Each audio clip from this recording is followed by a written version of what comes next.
Hi everybody, welcome back to my channel. I have a great project for you today, all using this humble little stencil from Kaisercraft.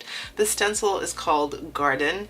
I had so much fun using this, and actually when I sat down to design my project, I sort of didn't know where I was going. So at first I started just stenciling, and I have a few techniques to share with you. Just plain dual stenciling, that is using two different colors, and then I proceeded to making the background before stenciling, and then I proceeded to this technique, which is basically a negative print, which is taking away the design from the stencil so that you have this beautiful look. And then I moved on to other things, and those other things are, let me show you, making booklets. And so this tutorial I'm going to break it in half. The first will be making the actual cover using this stencil and decorating the cover, and the second part will be making the pages and decorating the pages. So the other things that I used from the Making Daisy Chain September kit from AmiraInOz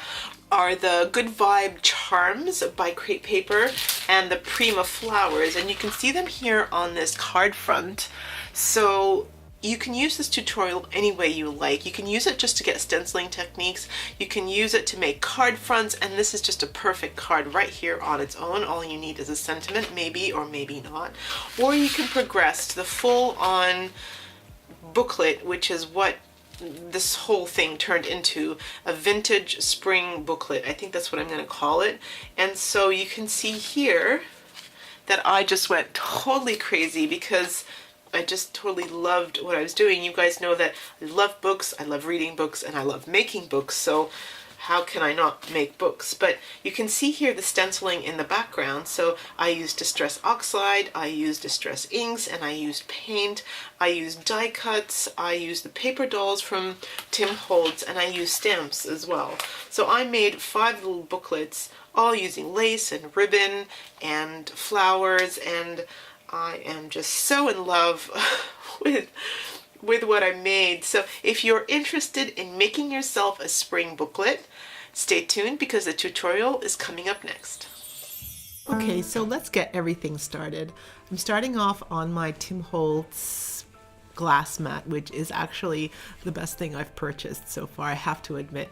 I'm trying not to worry about the glare too much and just trying to focus on the positives, the many positives that I find on this mat. Check out some of the other reviews. I'm not going to make one because everything that's good about it has already been said. Now I have all my inks on the side there. I have my blenders. I have my paper, which is watercolor paper.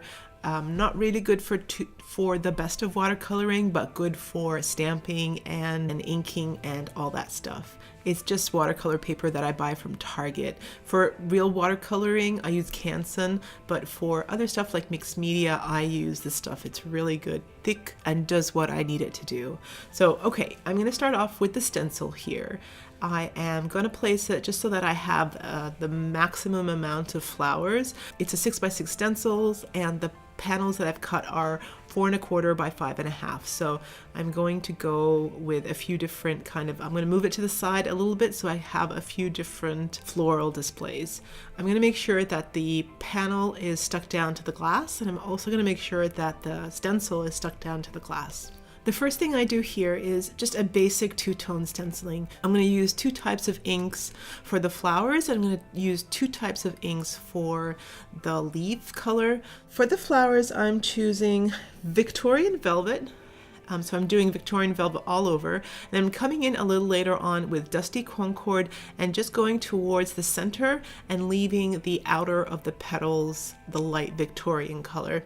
I'm going to do the same thing with the leaves. I'm going to go for Mowed Lawn all over, and then I'm going to come in and just add the heavier green color, which I think I used was Evergreen Bough.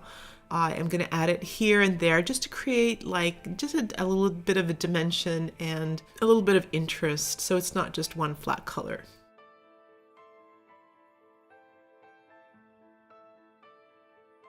And this is the first panel that I made. I love it. It's simple, it's very pretty, and I don't know why I don't do this more often. It's so beautiful. This can go straight onto a card or whatever you need it for. The next thing I progressed to was actually coloring in the background before I went ahead and stenciled. So for this, I'm using fossilized amber, and it's just my distress ink still, and I'm going heavy around the outside with the yellow color, and then coming back in with the Victorian velvet on the inside and just giving it a little bit of color. And what I'm hoping to do is allow that Victorian velvet to be the lighter color, so that when I come in with the darker color, which will be the Dusty Concord, I just need to go the once over on the outside so it looks like a two-tone flower. And I actually think I used Abandoned Coral here. I don't think I used Dusty Concord, so I made it a different look, and it's just so pretty. I then decided to go around the outside with tea dye stain, I think, and it frames the panel really nicely.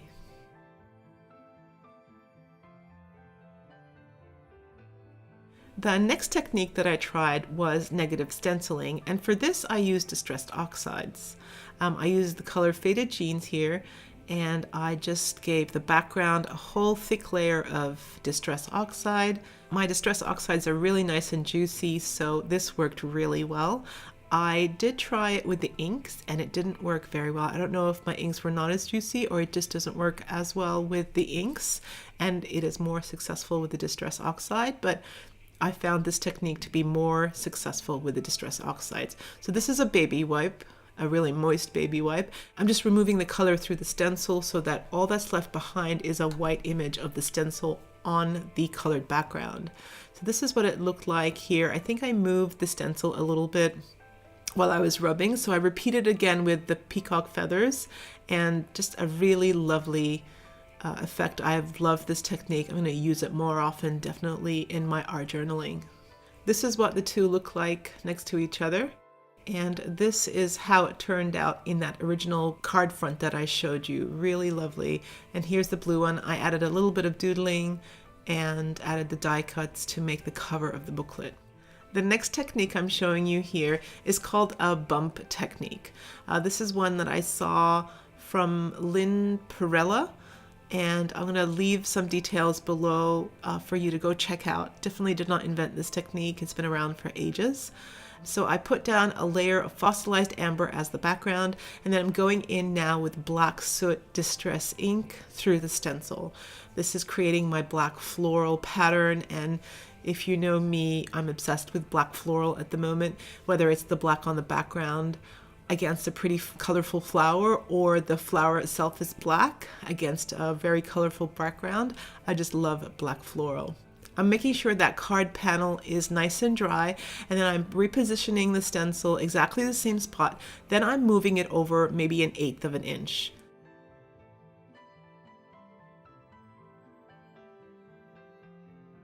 I'm coming in now with some white acrylic paint, and I'm adding the paint through the stencil.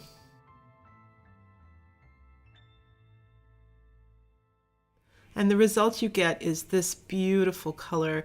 I love it so much that this is all I did from here on in. I just wanted to make lots and lots of different colors with this technique. I'm just showing you here now. I went for a black background with a colorful floral pattern. I don't know if this was really late in the night, not really a nice background there, but I will show you how I fixed that in a bit. I also don't know what I was doing here. I don't know why I sprayed through. I'm not sure if I ran out of baby wipes or so. This part, I'm not so sure with what I was doing. I think what I was trying to do was remove some of the color through the stencil. Didn't work so well, so I decided to improvise, and I'll show you how I made it work. It actually turned out quite well because some of the parts that did work with the color of the floral looks really amazing. So I'm going in now with the fossilized amber, I think in the distress oxide, so it's nice and juicy. The distress oxides layer really nicely over the previous color without muddying anything up. So you'll see now that that looks really good. You can also see faint parts of removed flower in the background where I tried to remove it. And I really like how that also adds to the dimension of the flower. So here I am repositioning the stencil on top of the flower, then I'm bumping it to the side a little bit, and I'm using abandoned coral to create a two-tone flower effect. So it's yellow and a little bit of orange. And then I put the stencil back on, bumped it to the opposite side, and adding that white acrylic paint on top of that. And the result is actually really beautiful. It's like a double bump technique. So you bump initially with two different colors, and then you bump with the white acrylic paint. And what I ended up doing to give the background a little bit of extra black was going in with just some distress inks around the outside, and that was all it needed to look really good.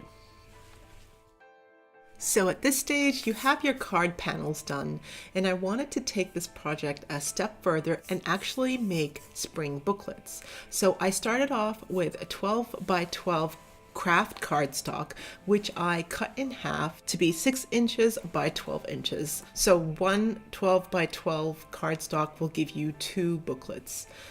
Going through my panels here, I left one of the panels on a baby wipe so it kind of leached the color out.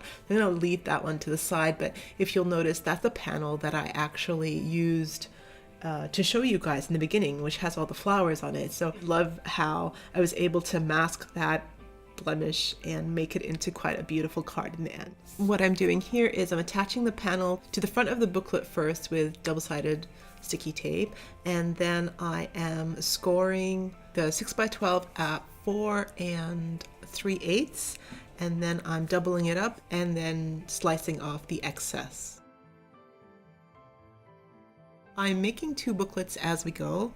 The next thing you need to decide is if you want to leave the inside the color of the craft cardstock, or if you wanted to layer it up with the pretty colors. So I've got graphic 45 paper here, and I'm deciding to do one with a floral design, and I'm going to leave one naked or nude in the craft color so that you can see the difference between the two.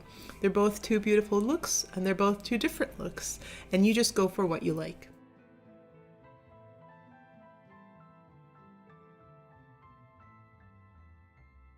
The next thing I'm going to turn my attention to is the spine. I am grabbing some ribbon. I have a whole bucket of it here, and I'm slowly trying to go through my ribbon and incorporate ribbon in almost every single project that I use. I go for this black and white for the booklet on the right, and I go for a pretty brown and pink ribbon on the left. And what I'm going to do is going to take these to my sewing machine and run a quick stitch through the center spine. And this is what it looks like. I love the look of stitched paper.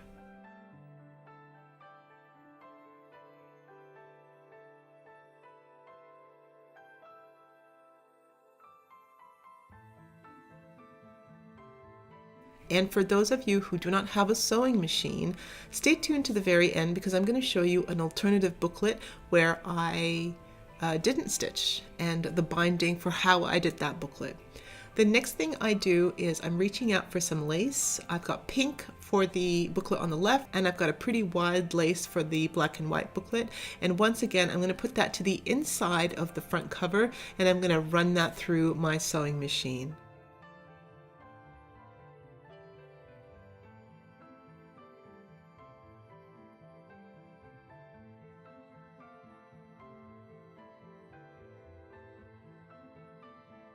Next thing is I'm reaching for this die set by Sizzix and Tim Holtz. It's a floral one, and I die cut some black cardstock, and I'm just attaching the flowers, kind of offsetting them with the stenciled background and attaching them with PVA glue. The next thing I wanted to do was I'm grabbing some of these paper dolls. I love these guys. These have come into my artwork this year, and I really love the look that they give, like that old vintage look.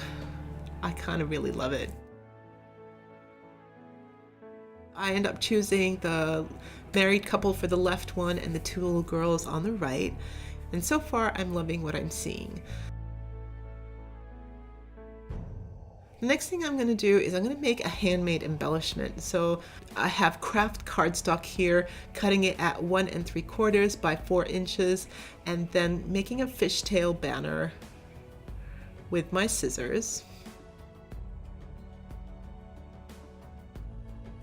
I'm reaching for a pack of toothpicks that I use for art, and I'm gonna attach it to the inside to make like a little banner that I've seen some of the companies sell, and this is just my way of hand making them myself. And I'm attaching that with double-sided sticky tape. Next thing is I just wanted to add a little bit more texture. You can do whatever you like here. You can add lace, you can add canvas, you can add hessian. This is just hessian that I have in my stash. This also goes down with double-sided sticky tape. And the next thing you need to do is just add a sentiment. And to add your sentiment, you can do whatever you like.